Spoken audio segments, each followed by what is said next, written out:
Hey everyone, welcome back to Automation. Now it feels like it's been forever since I made a video because last week I made that update video talking about how I was moving, but I'm here in my new house. This is my new office. It's a little bit echoey. I apologize for that. I'm working on it. It's pretty empty right now, so once I get a bit more furniture, carpet down on the ground here, it's hardwood floors, so it's a little bit echoey.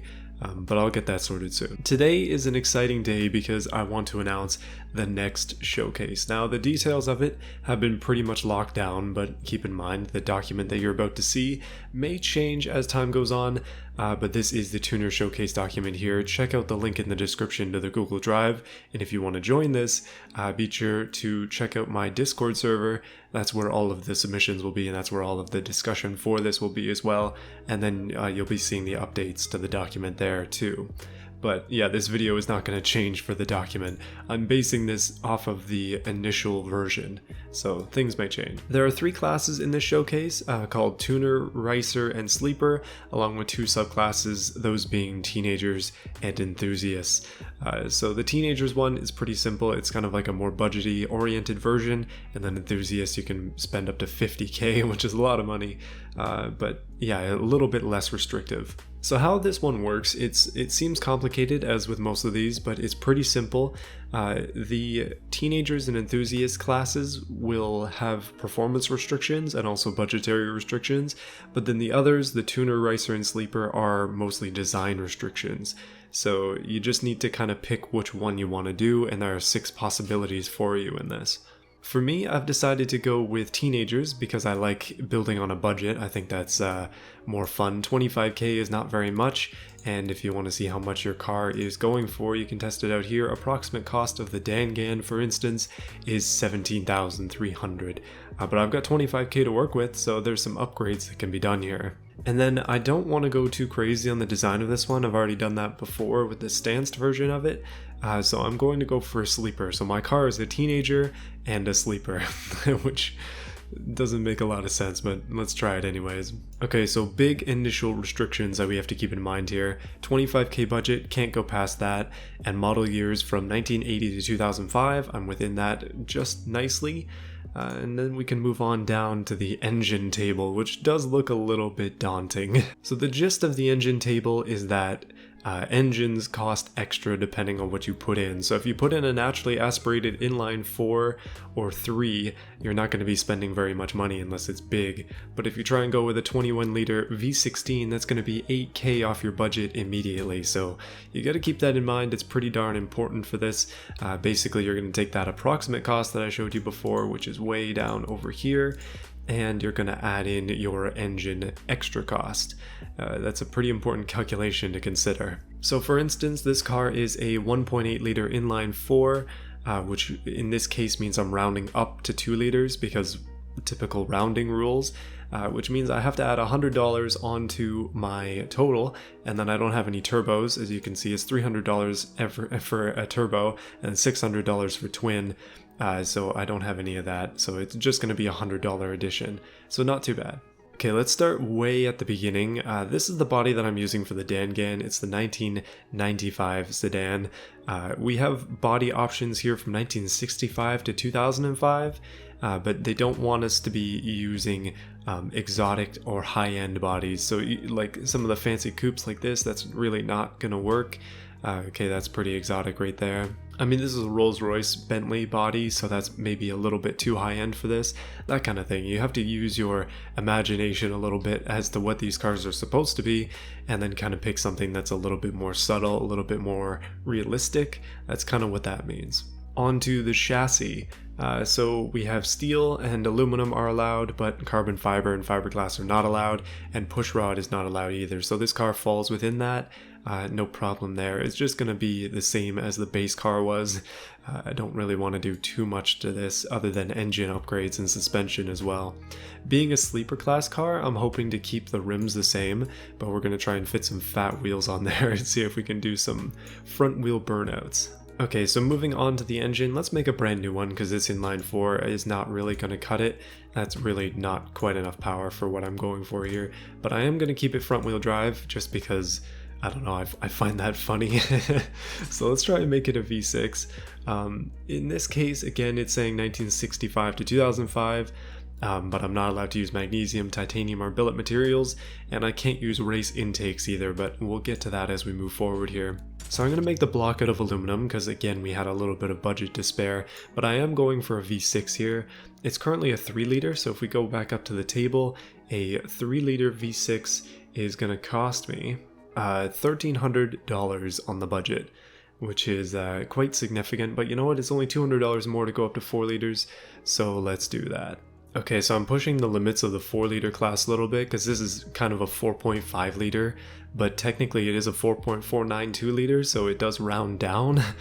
So that means I'm getting away with that, I guess 1500 limit there, and it looks like it's going to be a pretty sweet front wheel drive car as well. Yeah, this is not going to go well. This is going to be a wheel spin beast here. We are going to have some aggressive wheel spin issues, I can tell you that. But let's just go ahead and kind of just slap some pieces on here. I'm thinking dual overhead cam with 4 valves per cylinder, which is quite big, and then we'll make the head out of aluminum too. You know what? VVL on there. I might have to come and turn down the quality of some of this stuff because this is not cheap. So we can't use billet steel in this. We also can't use race intakes, but we can do forged steel. We can do heavy duty forged. And then we'll just go forged again here. I think that's going to work out nicely. Although I have made this for RPM, so I should probably change that. Okay, so essentially what I've made here is a very high revving 4.5 liter V6, and it's got 24 valves as well. I'm going to skip through a little bit here. Turbos is something I definitely have considered, but I'm not sure that that makes any sense. We're already going to have too much power, so I'm just going to leave it there. But let's just go for nice multi-point EFI per cylinder and no race intake, so we'll go performance, and we can't do better than premium fuel, so we'll put that in there too. Let's raise up that RPM limit because I really do think that it's going to need it. It says race headers are not allowed, which is very disappointing, so we'll go with long tubular, dual long tubular as well. Increase that exhaust diameter. We're again probably going to need it. Goodness. Okay, so we have a little bit of valve float, but we are making 315 horsepower out of this naturally aspirated beast. That's pretty darn good.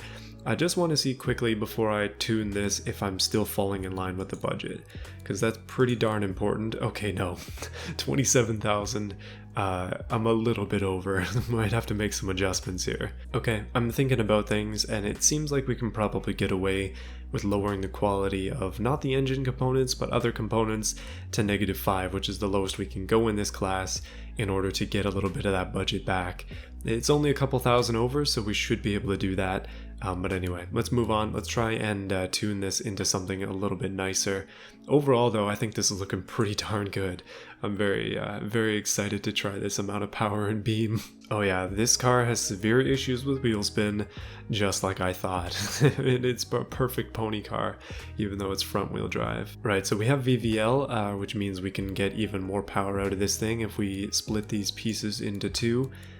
Wrong way, but there we go, even higher RPM. We were up into valve float before, which means we were getting a little bit too high, but so far this is fine. Well, I can't see what the power is anymore because it's currently being crossed over by the torque, but I do have VVL profile all the way at the top, which is awesome. So that is a huge RPM limit, 7,100 I think it is over there, and I think that's 370 horsepower up there.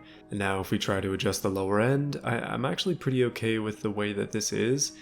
We can try and get a little bit more power down low, put this at like 20 or so, and that's a pretty reasonable curve. We do have some torque down low. It kind of stops around here and then it peaks again, so we have like a, I don't know, like a seagull shaped torque curve. I'm not sure if that's actually good or not, but you know what? It's fine for now. Fuel efficiency is actually pretty decent, 20%. That's quite a lot for something like this, and we're still high up there in that pony range, even though it's not even rear-wheel drive. Oh my goodness, we're getting bloody close to 400 horsepower there.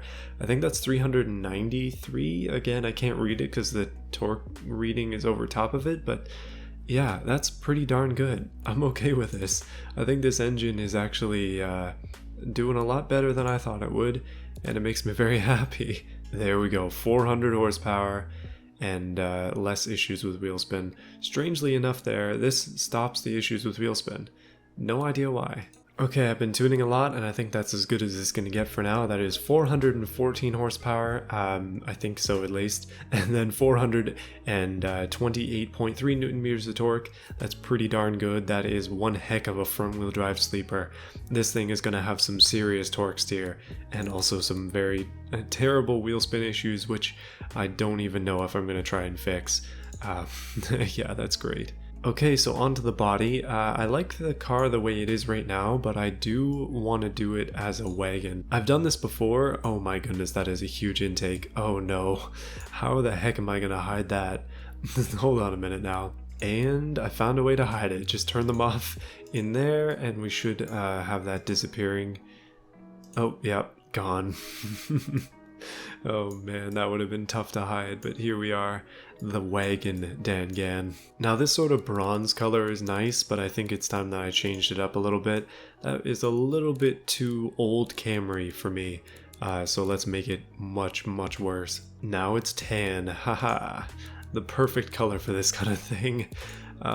Plastic is good, and I think the rims just being steel is good too, but we should probably make these black so we can hide them. So it's kind of like a white cream color. I really wish I could make these badges into gold. That would be pretty much perfect for this, but the style is like almost already done.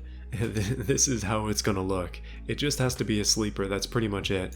I'll tidy up some things, but that's almost that. Okay, so in terms of tidying up, this is sticking up way too high, so let's lower that down a little bit. It's only got one wiper for some reason. It doesn't make a lot of sense. There's a backlight here, but I'll move it up if it will go up. Apparently it doesn't want to. And then I figure I should probably put a back wiper on here too. So this car surprisingly is not missing door handles, which is a significant improvement over the last car that I made, so that's great. But I'm gonna get rid of that because I think we need to have some kind of dual exhaust on here, but I've got a perfect solution for it, and that is downturned exhaust just hidden away down at the back, just like that. Man, I wish I had that 3D fixture moving thing right now because I'd love to put these in further, but I kind of can't. So I can tuck them in really tightly, but they're on an angle that I don't really like. However, that is a majorly stealthy look there. It doesn't even look like it has exhaust, and here it is having truck style out the side exhaust. You know what? I think this is actually coming together quite well. Like, the Dangan was a good looking car to begin with, so it's easy to see why. For some reason these are blacked out as well. I don't know how that happened. Okay, some important things that need to happen though. We do have intakes sticking out of the hood, and that just simply cannot be the case. We're gonna have to put a bump on there. Just have to make sure it's a high enough one to block that.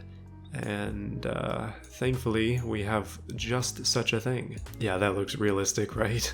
There's a massive bump on the hood of this car. It's unfortunate about these little like cuts here, but we'll just have to leave those, I think. Overall, this is coming together. I mean, if you saw this thing on the street, you probably wouldn't notice, but the hood bump does give it away a little bit, which is unfortunate, but it's okay. Now, as I've been doing with a lot of the cars lately, I'm going to sneakily add my own badge to it. Thank you again for making this. Let's just put that right here. Just nice and hidden. A little bit of a, I don't know, a trademark on there? Not really though. Anyway, I think that's it for style. That is one heck of a sleeper. This thing is going to be front wheel drive, so watch out, pedestrians. Let's go. So drivetrain. This is where things get interesting. We've got a lot of work to do. As you can see, there's there are a few issues. But we do have a couple of restrictions to keep in mind as well. So it says all drive types are allowed, however 4x4 may only be on SUV and utility body styles. So no 4x4 for us, it's not even an option anyway, so that's fine. And then sequential transmissions are not allowed at all. That's fine, I'm going manual. I'm gonna go 6-speed as well. So top speed and stuff is not restricted. Apparently we can do 331. That is a lot. That should help with the wheel spin a little bit, but we are still sitting at a cool 24%. We don't have anything here. We definitely need a viscous LSD, although that didn't really drop it down by much now, did it? Okay, so I was able to get rid of the warning, but it's still at 19.6%. So you know what, I'm okay with that. We'll see how it drives. If it drives well, then we know that I can deal with wheel spin, which would be surprising because it's not going to drive well. Okay, so we have wheels. Obviously, wheels are kind of important. If it didn't have wheels, would it even be a car? Sports compound and below are allowed, so we'll go for the absolute max there. Again, this is expensive. Gotta figure out a way to cut the cost because this is gonna be pricey. Max tire width of 265 front and back, and I can't go higher than +3 on the quality. We are gonna need more tire at the front, that is a guarantee. Tire at the back as well would be good. And let's take a look at that. That is fat. And we're sort of losing our sleeper status a little bit by having really, really wide tires, but that's okay. Wheel spin is down to a real cool 11.6%, which is nice. And sportiness is only at 75. Oh boy. So the tire diameter is pretty significant and the rims are only 15s. 15s are fine. I think that this is going to be okay. A little bit more offset in the back is okay too. And then I was thinking as well that we should probably go alloy wheels, just a little bit lighter. Okay, on to the brakes. I don't see any restrictions at all on brakes, which is fine. They're currently solid discs all the way around, which is probably not going to work. So let's go ahead with 4-piston vented discs, and we'll just go nice solid discs on the back. But as you can see, that is a lot. We don't need ones that are that big. We might be able to take some cost out of here. And same thing on the back. This car thankfully is quite light, so we are able to wind those down quite significantly. Aerodynamics. Okay, this is where things get funky because there are such things as wings that don't work and that wings that do work, and then there are a possibility of invisible wings as well. Now this car has no wings at all, so I am avoiding some of it, and as you can see it makes some serious uplift at 327 kilometers an hour, which means we're going to be flying, literally. So I could go for downforce, that kind of thing, and I probably should. That just lessens it a little bit. It adds some cost. I don't know how well that's going to work out for us. I'm not sure if this is even worth it. We will find out soon. And onto the interior. So it has to have at least 2 seats, and the maximum interior setup is sport. So let's just go for a standard, and we'll continue with the standard cassette as well.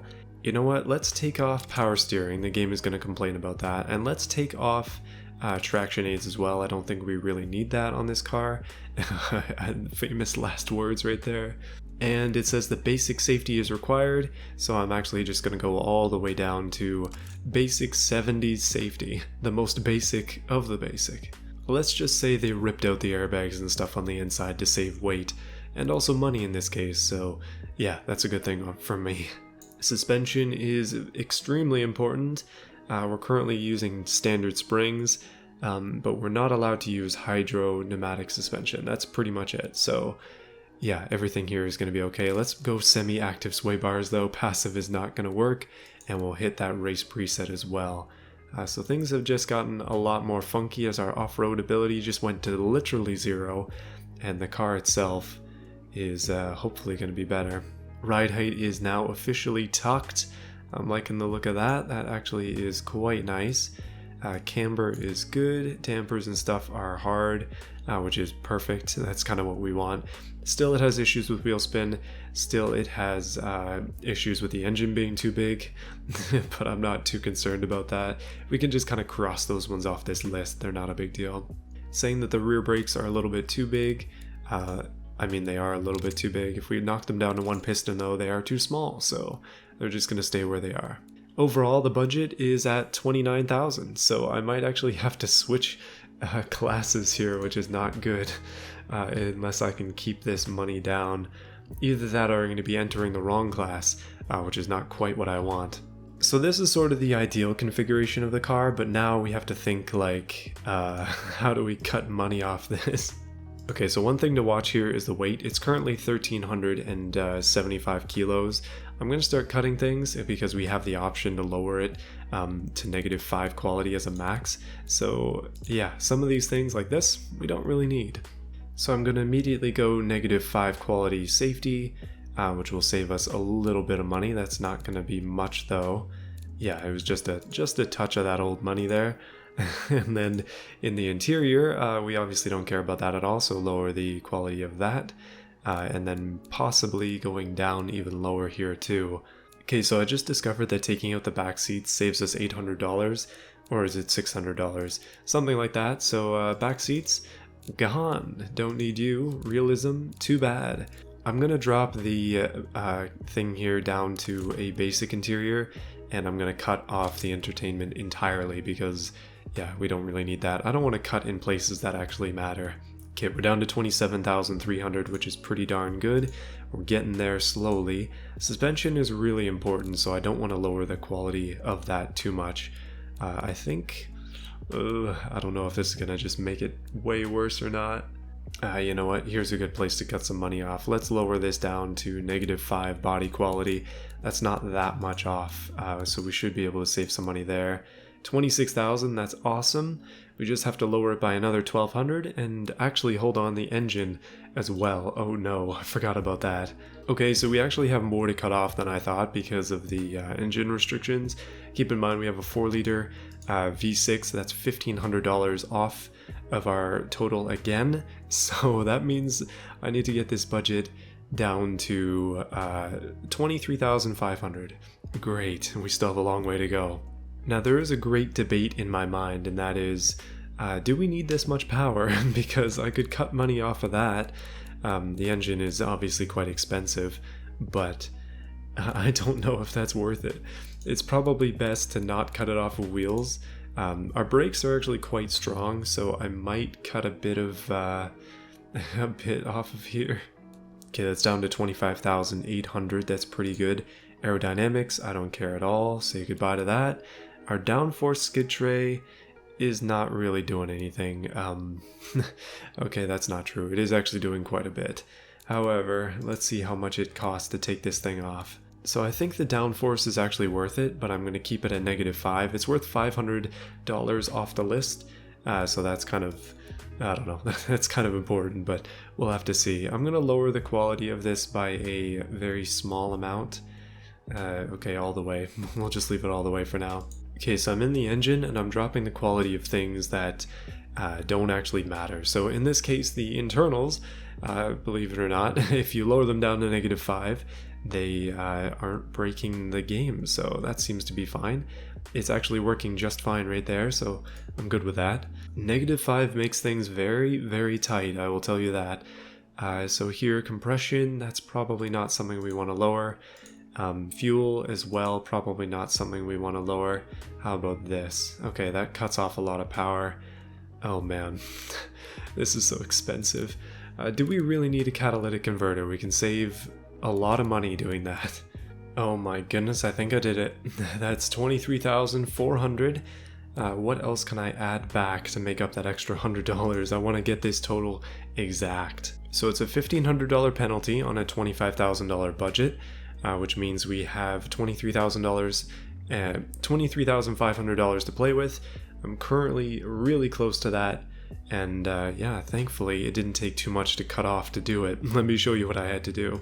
So the body quality is at -5. The internals quality is -5. The intake quality and such I could not change because it was going to mess up the power too much. No turbos, so no quality change. Down here it's up to -1. Over here nothing changed the exhaust, thankfully. Body quality again, -5. -5 on the drivetrain. -5 on the tires, unfortunately. -5 on the brakes, which is not great. -5 on the downforce, and no downforce at all. I swapped down the seats to be half seats, and there is nothing in the car whatsoever. No power steering, no traction aids, no quality, terrible safety, and then suspension, again, -5. And that brings us down to $23,400 with $100 to spare. That's really darn close, but I think we did it. Okay, just to make it exact, I put full seats back in the car. So there you go, 23,500. That's looking pretty darn good to me. That is a 414 horsepower V6, 4.5 liters, high compression, high RPM limit, This thing is a high revving sleeper beast in the teenager class, and I'm very interested to try it out in Beam, so let's go ahead and try it. Oh yeah, before I go, I should say I'm not covering the enthusiast class, but that's the one that has no restrictions, and if you're like me and you accidentally go over the top and you want to just kind of just let it go and just go crazy, just go ahead and join that class instead. It is a bit of a pain to cut stuff off your car like I did, but I don't know, I find it fun too. Alright, so this is what the Dangan Sleeper version looks like in Beam, and I've actually made a car with this body previously. It was the Auto Tennis, I believe. It was the one with the diesel engine. That's this car right here, and as you can tell, they are pretty much indistinguishable except for the massive bump in the hood of the Dangan, but just ignore that. These cars, despite being styled differently, using the same body, they blend in pretty well. However, the performance of the diesel is not particularly good. I mean, it's not bad. It's an automatic, so I'm not exactly rowing the gears here, but this thing doesn't take off with that much speed, being a 1.9 liter 4-cylinder diesel. However, there is a significant contrast between this and what you're about to see. Oh yes, here we go. As if the burn marks on the road weren't enough. Let me just show you from a standing start here. Yeah, we burn the wheels in every gear. This thing has got enough power to get going pretty darn well. And I think this is probably the best geared car I've made in quite a while, surprisingly. I have not been gearing cars well for the past couple videos, but here we are, suddenly doing something right. Who would have thought? But yeah, this car effortlessly gets up to like 200 and something kilometers an hour without much trouble. It seems to handle okay. I've really only taken it on the streets. Okay, it doesn't handle amazingly. We'll have to try it out on some actual corners though and see how that it does. So something to consider, and the thing that I was kind of not paying too much attention to when I made this, was that every car class has their own course, and it's actually laid out for you so you can test your car on that course. I'm not exactly sure how we're planning on judging these submissions yet, because you're going to be able to practice, and if I'm racing your car, I'm probably not going to get the time that you want out of it, so that's where things get a bit funky, but anyway, so we have the track for the tuner class, which is Street Course 2 in West Coast, USA. The next class is Ricer. That one is a drift circuit, which is, I hope I'm not doing that one. And then moving on, we have the highway intersection for the sleepers. And so that's why I'm here on the highway in the West Coast map, because I figure, well, this is the proving grounds.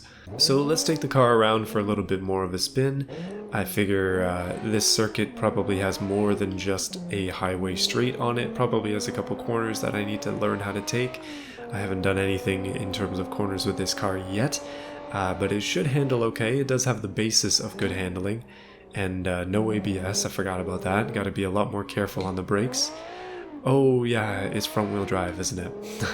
Whoops, forgot about that. Yeah, front wheel drive is an interesting one. Cheaper to manufacture and harder to modify because your transmission is right next to your engine. But here we are, moving at 180 kilometers an hour anyways. Okay, highways are not really that much of a problem for this car now. The beefy V6 is definitely enough to get going. And let me just quickly reset. I think, yeah, we should probably take that off ramp there. Okay, I've got a better test bed right here. This is the circuit to get up to that little tower there. This is a nice road, so I don't know, I figure I may as well try and climb it a little bit. I am still not good at driving, especially not after... Well, I'm not even using my wheel right now. It's sitting next to me. I haven't actually gotten the time to set it up yet.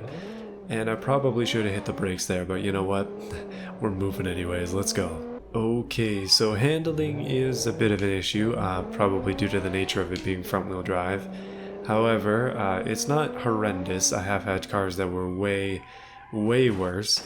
This one's not really a point-and-go type car. It's more of a point and suggest, and then other than that, hit the brakes.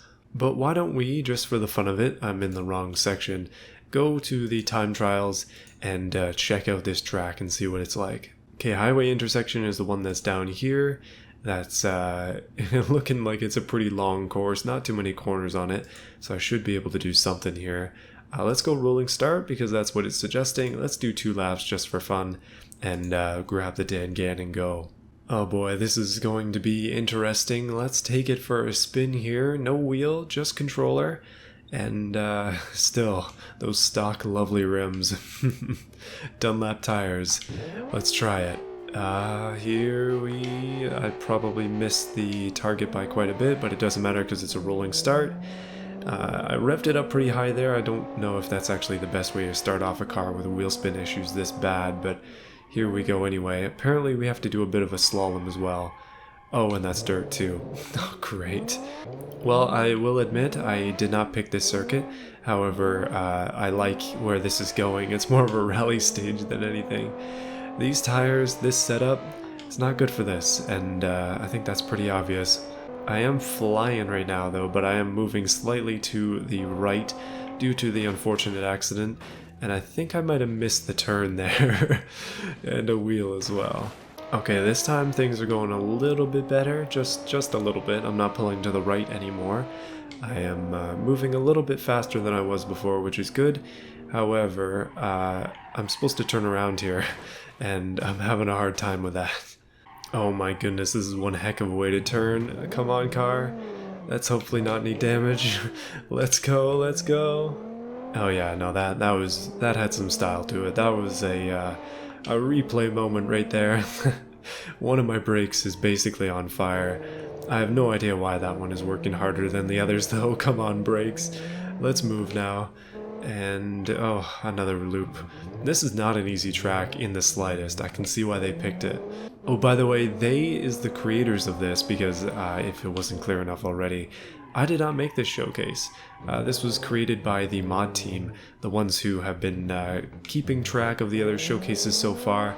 And that would be Overlord, Distraga, Dank Wemfu, and Not Cross as well. So yeah, give your appreciation to those guys for putting these things together. They put a lot of effort and time into it, and I'm very thankful because yeah, it makes it a lot easier for me. Okay, this is one heck of a course here, my goodness. Doing 2 laps is almost like survival. Like, this is a long track. The game is lagging quite significantly. I don't know why, but yeah, that's not helping either. Okay, here we go. Back down the straight here. My front brakes are currently ablaze, but I'm gonna hopefully make it through at least 1 lap. That's pretty much my goal. This is not a benchmark setting time by any standard. My goodness, this car is so uncontrollable. I am very worried, but I need to break out my wheel at some point and put down a decent time with this. With a controller, it's not easy. With the wheel, it would not be easy either. But there we go. That's 1 lap, 2 minutes and 40 seconds. I know you can beat that. Come on now, beat me. Not like that though. Not like that. Just beat the time. That's all I'm asking for. If somebody else can do it in the sleeper class, I'm fairly certain that it'll be pretty easy for you. Now, one thing to consider again is this car has no downforce. I could have put it on, but I felt it would have taken away from the sleeper aesthetic, and I'm gonna crash here. Oh my goodness, every time. Well, I think that ended my run. You know what? Why don't we go ahead and race the automation test track as well, because, yeah, I thought that might be fun. No time here, just trying my best. I've done this track a lot. Actually, I've done this track way too much, so I should be able to do it properly. Let me see if I can, please. Let's start off in first gear. I'm not going to go too nuts, again, because I'm not timing myself. I just want to see if I can make this track a little bit better. Having had a lot of experience with it, I should be able to do something. I hope so, at least. Well, I've lost the touch in racing that I never had because it's not going great so far. Okay, seems like 4th gear might be a little bit too slow for this section of track, so I'm going to drop down into 3rd. And then through here, it doesn't make sense to be there either. ABS, or lack thereof, messing me up. There we go. This is a really sweet banked corner, so we'll take that nice and easy. Okay, that was not particularly easy. And then let's take the short version of the circuit. You can kind of cut down here if you're lucky enough, which I thankfully am lucky enough. And then continue on, hit the brakes real hard because, yeah. Give it way too many revs because this thing just loves to rev. Not stop at all around that corner properly. and then rev the heck out of the engine all the way down. That was not a good lap at all. Okay, I'm gonna give it another go here, just to see what it's like. On a second attempt, the car's warm.